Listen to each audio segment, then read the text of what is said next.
অসুস্থতার মাঝেও নিজেকে ভালো রাখার জন্য চেষ্টা করছি। স্পেশালি বাচ্চাদের জন্য তো ভালো থাকতেই হয়। যত অসুস্থতাই থাকুক না কেন, অ্যাক্ট করা যাবে না যে আমি অসুস্থ। আলহামদুলিল্লাহ। পৃথিবীতে অনেক মানুষ আপনাকে মোটিভেটেড করবে এবং অনেক মানুষই হচ্ছে যে ডিমোটিভেট করবে। সেটা ইনডিরেক্ট হোক বা ডিরেক্ট হোক, কোনো না কোনো ওয়েতে সে আপনাকে ডিমোটিভেট করবেই। সেটা যে কোনো ক্ষেত্রে হতে পারে, স্টাডি, বিজনেস, জব, অথবা হতে পারে অন্য খুব সিম্পল কোনো একটা বিষয়, যে আপনাকে সে পজিটিভ ওয়েতে বোঝাচ্ছে অথবা নেগেটিভ ওয়েতে বোঝাচ্ছে।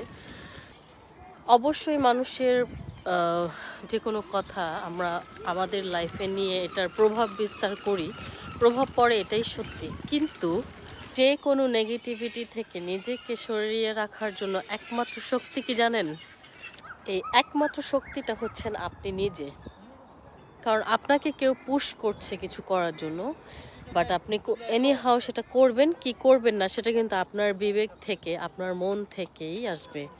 তো আমার কাছে মনে হয় ভালো কিংবা মন্দ যে কোনো কিছু করার পেছনের মূল ভূমিকাতে কিন্তু অ্যাকচুয়াল অর্থে আমরাই সেটার মেইন দায়ভার নিতে নিতে হবে আমাদের। অন্যকে ব্লেম করে নয়, নিজেই নিজেকে ব্লেম করুন এবং সেখান থেকে শিখুন, যেটা আমি চেষ্টা করছি। আমি নিজেও চেষ্টা করছি এবং আপনাদের সাথে সেটাই শেয়ার করছি।